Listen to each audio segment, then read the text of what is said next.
Assalamualaikum warahmatullahi wabarakatuh. Bismillahirrahmanirrahim. Alhamdulillahi rabbil alamin. Allahumma salli ala sayyidina Muhammad lima ughliqa wal khatimi lima sabaqa wan nasil haqqi bil haqqi wal hadi ila siratikal mustaqim wa ala alihi wa sahbihi haqqa qadrihi wa bimiqdarihil azim, amma ba'd. Hadratal muhtaramin, para alim, para ulama, kiai, bunyai, ustadz, ustadzah, wabil khusus di samping saya ketua nama kepala lagi, dua-duanya ketua ranting NU Selok Awar-Awar Kiai Abdul Azim, juga tadi dari PC GB Ansor Lumajang Gus Noval beserta rombongan, dan juga Ketua PAC GB Ansor Pasirian Ustadz Komardin Hamdi, dan ketua-ketua ranting Ansor se-Pasirian yang tidak bisa kami sebutkan satu persatu.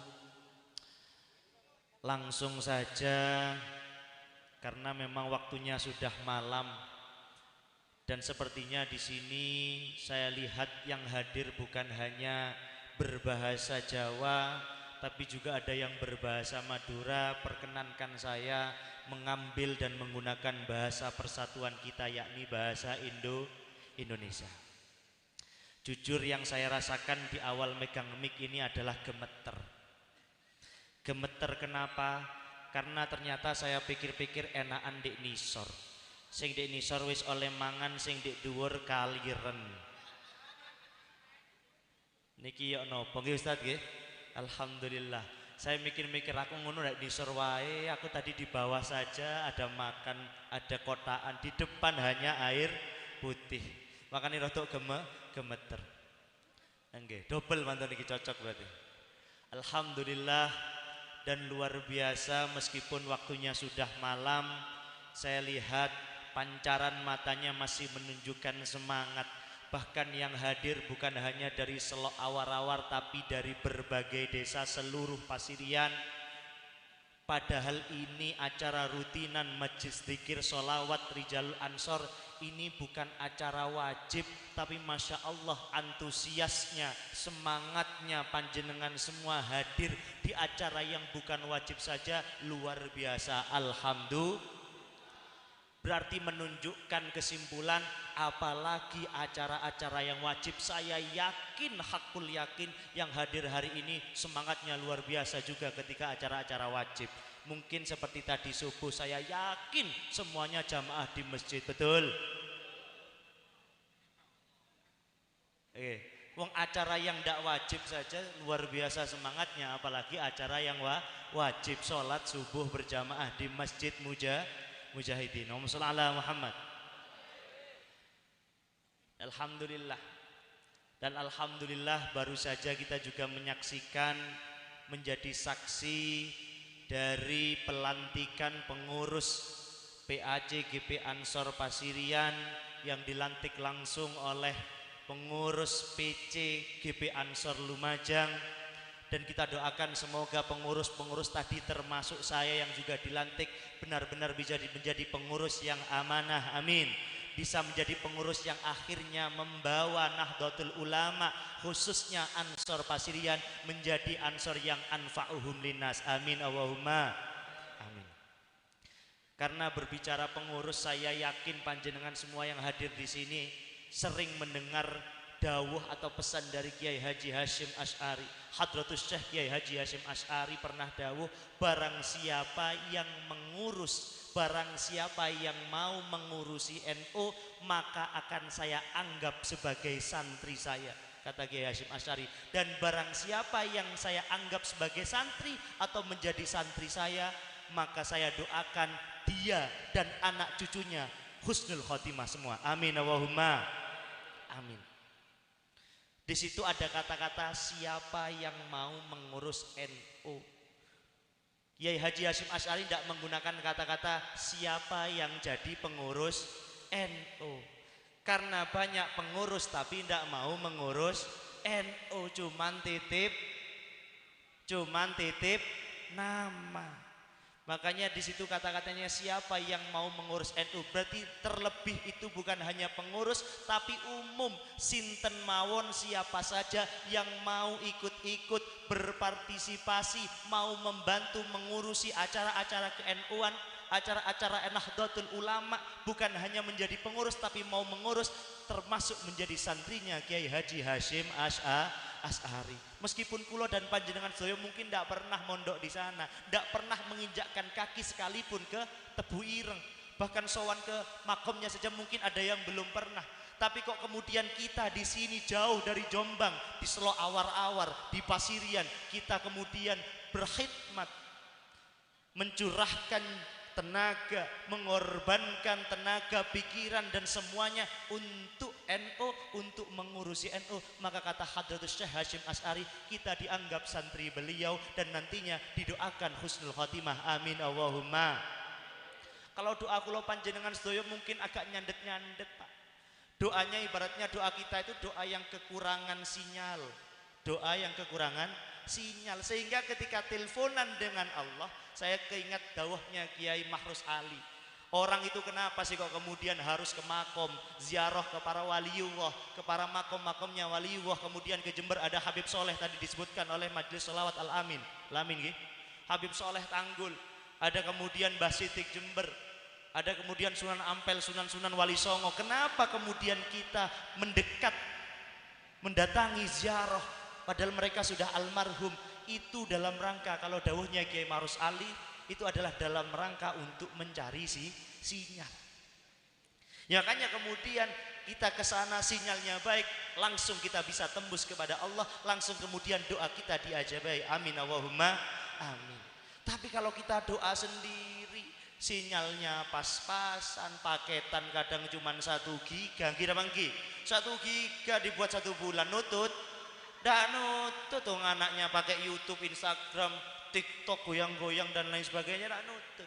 Kemudian kita mau doanya langsung sampai panjenengan saja sudah telepon dengan orang yang tidak ada sinyalnya pakai WA, tulisannya menghubungkan, tidak terhubung dengan Allah. Makanya kemudian kita dengan akhirnya meminta bantuan Hadratus Syekh Hasyim Asy'ari dengan kita mengurus NU, didoakan oleh Kiai Hasyim Asy'ari kita menjadi orang yang husnul khotimah. Amin Allahumma amin. Dan saya yakin yang hadir di sini yang belakang para ibu-ibu semangat Bu. Karena ibu-ibu jujur Bu, saya ini sekarang rencana penulisan bantuan doa juga untuk saya mohon doa untuk saya dari panjenengan semua. Saya itu sedang rencana nulis disertasi saya tulisannya tentang dakwah perempuan. Jadi mungkin perempuan itu akan lebih sulit berdakwah daripada laki-laki. Karena apa? Karena ketika laki-laki itu enak Pak, keluar bebas, keluar kemudian bisa berdakwah, bisa kemudian mengurus NU, itu mungkin mudah. Tapi tidak mudah untuk para perempuan-perempuan yang karena perempuan di Indonesia itu punya semacam tugas, yaitu menjadi ibu rumah tangga. Makanya kalau ada para perempuan yang berdakwah, anggaplah muslimat, anggaplah fatayat, anggaplah IPPNU, itu adalah wanita-wanita luar biasa yang Masya Allah, saya yakin ini adalah yang nantinya didoakan oleh Kiai Hasyim Asy'ari. Amin Allahumma. Makanya kalau panjenengan cowok-cowok di sini yang belum nikah, cari anak IPPNU, luar biasa. Mungkin ansor-ansor yang belum menikah, cari perempuan fatayat, atau bahkan NU kok duda, bisa cari muslimat yang cocok. Allahumma shalli ala Muhammad. Karena memang itu perempuan NU itu luar biasa. Kenapa luar biasa? Karena dengan kesibukannya mereka menjadi, kalau istilah ilmiahnya, mereka harus bekerja di ruang publik dan sekaligus ruang domestik. Itu kalau bahasa kuliah Pak. Intinya apa? Mereka selain mungkin aktif di organisasi di luar, tapi kemudian mereka juga harus punya tanggung jawab. Satu, apa? Biasanya harus ngurus anak. Masih harus disebutkan dengan dapur, ngurusi rumah, menyiapkan makanan untuk suami dan lain sebagainya. Kok masih bisa aktif untuk organisasi di luar, untuk NU? Subhanallah, adalah wanita-wanita luar biasa. Semoga kita semua, bukan hanya perempuan, tapi kita semua memang menjadi benar-benar santrinya ya Hasyim Asy'ari. Amin Allahumma amin. Kita. Dan alhamdulillah, ini rutinan majelis zikir sholawat Rijalul Ansor kurang lebih adalah putaran ke-6. Putaran ke-6 setelah kemarin sempat libur di Madurjo, tapi saya khususnya sebagai yang kemudian diamanai untuk menjadi ketua MDS Rijalul Ansor, saya berharap meskipun nanti mungkin bukan saya lagi yang menjadi pimpinan atau khadim dari MDS Rijalul Ansor, tapi saya sangat-sangat berharap dan berdoa Rijalul Ansor, MDS Rijalul Ansor Pasrian benar-benar bisa istiqomah hatta yaumil qiyamah. Amin Allahumma amin. Termasuk kita semua yang hadir. Masya Allah, utar tadi rombongan bawa pickup ge. Hanya orang Indonesia yang mau datang pengajian pakai pickup. Orang Arab tidak mau, Pak. Dikira kambing untuk bayar dam. Tidak mau, hanya muter. Luar biasa, tepuk tangan untuk muter. Apalagi muslimat, biasanya kalau panjenengan, Masya Allah, ibu-ibu muslimat tidak ada malu. Mungkin orang kota, orang luar yang bukan Nahdiyin, bukan Nahdlatul Ulama, malu untuk naik pickup untuk mendatangi acara-acara Nahdlatul Ulama. Tapi Masya Allah, kalau orang-orang kita pray, ngunu-ngunu pray, karena kita memang ada dawuh dari salah satu pendiri Yai Wahab Hasbullah, apa? Tiada udzur dalam berjuang, tidak ada kata udzur untuk berjuang. Meskipun mungkin kita tidak punya kendaraan, roda 2 tidak ada, roda 4 tidak punya, mungkin akhirnya harus terpaksa rombongan naik pickup, tetap lanjut jalan. Betul lah, betul.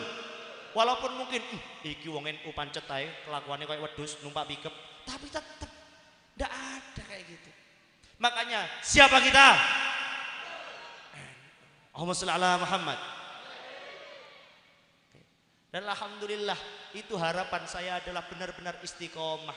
Karena memang apa? Saya yakin semuanya pernah dengar, yang paling sulit, yang paling susah bukan memulai majlis zikir sholawat ini untuk ada, tapi yang paling sulit dan paling susah adalah majlis zikir sholawat ini istiqomah sampai hari kiamat. Betul apa betul?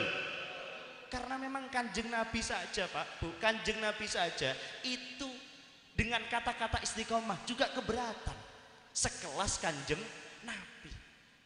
Didawuhkan, difirmankan dalam surat Hud ayat 112. Di situ dijelaskan fastaqim kama umirta wa man taba ma'aka fala tadghaw innahu bima ta'maluna basir. Dalam surat Hud ayat 112 itu menjelaskan tentang Allah menyuruh, Allah memerintahkan kepada Nabi Muhammad, fastaqim, istiqomahlah kamu. Istiqomah Nabi Muhammad seperti kama umirta, seperti bagaimana kamu diperintahkan untuk istiqomah, wa man taba ma'aka, dan dengan orang-orang yang tobat bersamamu, wala tadghaw, dan jangan melampaui batas, innahu bima ta'maluna basir, karena sesungguhnya Allah tahu, melihat apa yang kau kerjakan. Kemudian saya lihat dalam kitabnya guru saya, ini ayat ini ditafsiri oleh Ibnu Abbas. Dalam kitab tafsirnya Ibnu Abbas dijelaskan, Nabi Muhammad tidak pernah sebingung atau sepusing ini ketika mendapatkan ayat. Jadi tidak ada yang lebih berat dibanding ketika turunnya ayat ini kepada Nabi Muhammad. Sampai-sampai Bapak-bapak Ibu, ketika Nabi Muhammad mendapatkan wahyu ini atau ayat ini, Nabi Muhammad rambutnya beruban. Rambutnya beruban. Lumrahe wong lek kakean mikir biasanya tambah tuwek. Nggih napa nggih? Napa malih wong kene mikir bojo mani nambah 5, ya kan? Mikir utangan nambah 10. Makane wong itu tuwek. Mboten Ustaz. Jadi gitu. Itu akhirnya kemudian sampai Sayyidina Abu Bakar, kekasih sahabat dari Nabi Muhammad, bertanya, "Ya Nabi Muhammad, saya lihat kenapa rambut panjenengan kok sepertinya nampak tambah beruban?" Niki mungkin panjenengan sing mboten semerap Nabi Muhammad nggih uwanen, Pak. Nabi Muhammad nggih uwanen, beruban. Kemudian Nabi Muhammad menjawab, "Ya Abu Bakar, aku beruban karena aku mendapatkan sesuatu yang berat dari surat Hud dan saudara-saudara dari surat Hud. Gini ku salah satunya adalah untuk istiqomah. Karena memang istiqomah itu Masya Allah. Sering kita dengar para santri, al istiqomah khairun min alfi karamah. Istiqomah itu lebih mulia, lebih baik daripada 1000 karomah. Uang iso kemudian hilang, iso kemudian kata nggih wong ilang nggih, wong utang ngono baru digagil ilang kan ngoten nggih.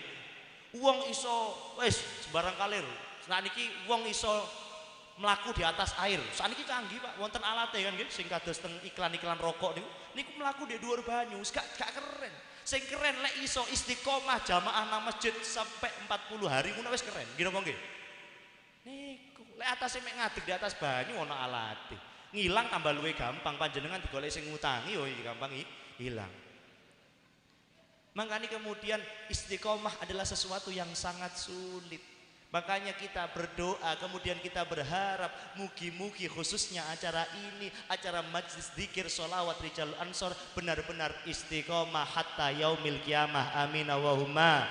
Kita tidak akan libur, tidak akan ada udzur kecuali kita inna lillahi wa inna ilaihi raji'un. Kadang pancen heran. Nggih heran. Kula kali panjenengan sedaya lek dijak sing elek-elek semangat. Dijak sholawatan, Masya Allah. Bahkan gak usah tebe-tebe ngapunten. Niki sing kathah mungkin jangan-jangan sing tebe, sing celak boten pati ketok. Makanya wonten kata-kata niku kula nate ningali memene niku damel nyindir para wong-wong sing semangat isu-isu tangi. Jogging 5 kilo semangat kuat, tapi yang masjid 100 meter ndak kuat. Nggih napa nggih? Ya Muhammad. Sumber baru Slamet Jaya PM terasa dekat, masjid terasa jauh. Nggih napa nggih? Ninten sing nate teng mall mriki coba angkat tangan. Bukan ngaku. Lek nang masjid sering nggih. Alhamdulillah. Allahumma sholli ala Muhammad. Dan salah satu harapan kita dengan kemudian kita merutinkan sholawat, paling tidak sholawat telah dibaca tadi dengan kemudian makom, membaca simtud duror tadi, fahina dan sampai ila akhirih. Harapan kita apa? Saya kemudian teringat bagaimana dialog atau percakapannya Kanjeng Nabi dengan malaikat Jibril. Pernah suatu ketika Kanjeng Nabi itu disowani oleh 4 malaikat. Jadi Kanjeng Nabi disowani 4 malaikat. Yang pertama malaikat Jibril, yang kedua malaikat Mikail, yang ketiga malaikat Israfil, yang keempat malaikat Israil. Niki cerita yang sangat masyhur, cerita masyhur. Jadi kemudian jenengan kan nggih sering disowani malaikat Israil, cuman kadang balik kasih do, ngoten nggih. Panjenengan ngoten, lek pancen malaikat Israil teko nggih disambut, monggo dahar ngoten. Niki kemudian didatangi 4 malaikat. Malaikat Jibril, Mikail, Israfil, Israil datang kepada Kanjeng Nabi dan kemudian menyampaikan sesuatu kepada Kanjeng Nabi. Kanjeng Nabi yang pertama malaikat Jibril, karena malaikat Jibril ini ketua suku, Pak. Kepala suku malaikat namanya malaikat Jibril. Coro dikini ke Ustaz Komar lah, nggih, Ustaz Komar. Nah, malaikat Israil ini Mas Mufid nih. Jadi kepala sukunya malaikat Jibril ini kemudian menyampaikan, Kanjeng Nabi kula menyampaikan sebuah kabar gembira.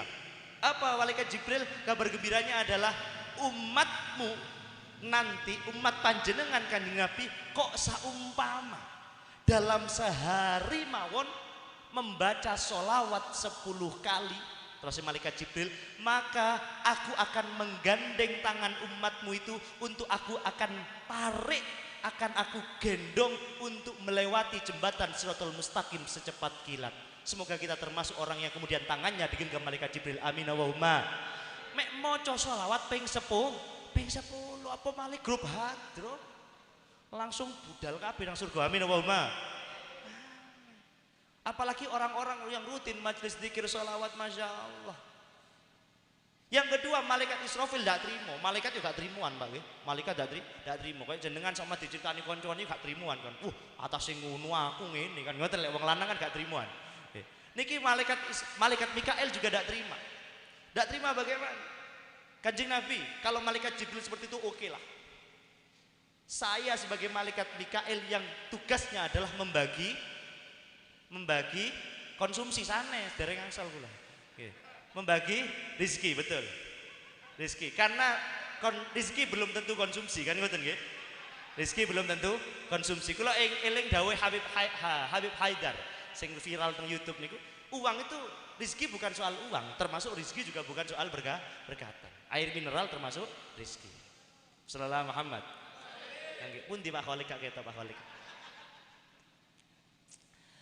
Malaikat Mikail pembagi rezeki tidak terima. Akhirnya apa? Kemudian malaikat Mikail mengatakan, Kanjeng Nabi, kalau umatmu nanti juga membaca sholawat 10 kali, maka nanti aku akan mengambilkan air telaga Kausar untuk aku langsung haturkan, aku minumkan kepada umatmu tersebut. Yang kita ketahui adalah orang kalau sampai minum dari air telaga Kausar, maka seumur hidup tidak akan pernah haus. Mugi-mugi kita semua menjadi orang yang nantinya diajak minum air telaga Kausar. Amin Allahumma. Amin Allahumma. Bukan hanya air mineral, amin Allahumma. Amin. Tapi rodok rasa-rasa air telaga Kausar nih. Tak ngomberin nih. Coba bismillah. Alhamdulillah, nggih. Ada manis-manisnya katanya. Oke, gemeter mulai wow niki. Lha bayangaken panjenengan nggih ibaratnya durung rabi diiming-iming rabi karo wong sing manten anyar kan mesti gemeter dan rodok ya napa. Lek mangane jenengan ngadep rono ngono rodok pantes ngadep rene. Mbek sing ngemplok kalep masyaallah. Dipikir dek loro ini pajangan ta temen kita. Dipikir kembang paling ya kan. Kok ono piring-piring ta apa mboten. Niki biasa ibu-ibu muslimat nih. Nggih ngoten nggih. Muslimah Muhammad. Apa malah ibu-ibu muslimat atau mari mangan foto cek enak. Lanjut. Yang kemudian yang ketiga, malaikat yang tidak mau kalah juga adalah malaikat Israfil. Sinten? Malaikat Israfil. Malaikat yang tugasnya nopo? Meniup sangkakala. Meniup terompet niki ojo kaya arek-arek sudah gak kena. Berarti malaikat Israfil sakniki nganggur yo, nganggur. Gono tugase. Tugasnya apa ngelapi trompet iki arek-arek ngawur ngoten jawabane. Tugasnya kapan? Lah niki repot. Malaikat Israfil kemudian ndak mau kalah. Iki apa kira-kira? Mosok lek kemudian ada orang baca sholawat 10 kali diterompet lambene apa? Kupinge mboten.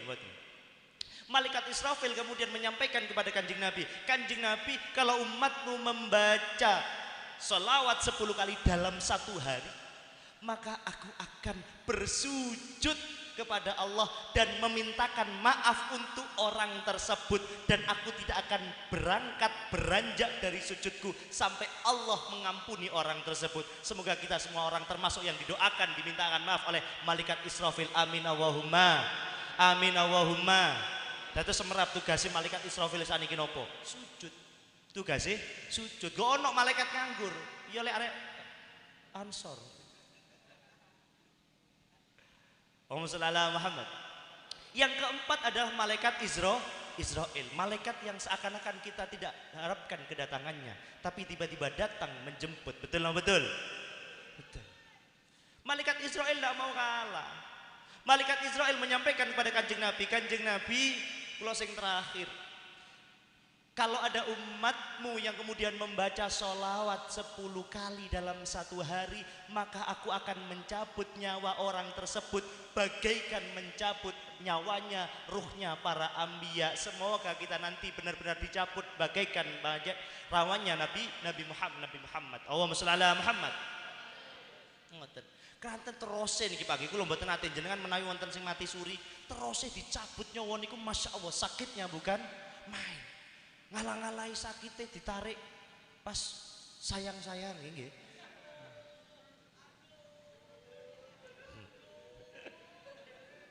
Niku sakitnya bukan main, makanya kemudian malaikat Israel berjanji, lek uang kula kali panjenengan sedaya sholawat 10 kali, mek ping 10, wa sallallahu Muhammad sampai ping 10, kula kali panjenengan sedaya akan diamankan dengan kemudian matinya bagaikan seperti matinya para nabi. Amin Allahumma. Enteng. Siap Bu? Siap? Sering maca sholawat? Buktikan dengan kita sholawatan dulu. Allahumma sholli ala Muhammad. Sholli wa sallim daiman.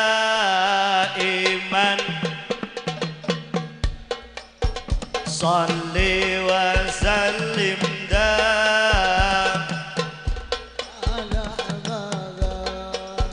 wal ali wal ashabi man wal ali wal ashabi man qad wahada. Sareng-sareng Sholli wa sallim daiman ala Ahmad iman ala Ahmad wal ali wal ashabi man qad wahada wal ali wal ashabi man qad wahada. pindak ngantuk. Rutinan di selo awar, yang datang tak perlu bayar, meskipun sedikit barbar, tapi rata-rata ahli istighfar. Rutinan di selo awar-awar, disuguhi air mineral, namun semangat tetap berkobar, meskipun hidupnya rata-rata ambyar. Sholli wa sallim daiman ala Ahmad. Sholli sallim daiman ala wal ali wal ashabi man qad wahada wal ali wal ashabi man qad wahada. jamaah sedeteng ratin ganteng. Gak nyaut pancen, gak ganteng gak nyaut pancen. Angel dipuji gak gelem. Ulang nggih. Jamaah sedeteng ratin ganteng. Odi pade anteng, meskipun pade tak andi obeng. Hadir kerutinan pelantikan ben solawatan, pola pas peleman sedejena bisa majer otak. Sholli wa sallim daiman ala sholli daiman ala wal ali wal ashabi man qad wahada wal ali wal ashabi man qad wahada. Allahumma sholli ala Muhammad. Karena saya masih gemetar, jadi saya akhiri. Wassalamualaikum warahmatullahi wabarakatuh. Waalaikumsalam warahmatullahi wabarakatuh.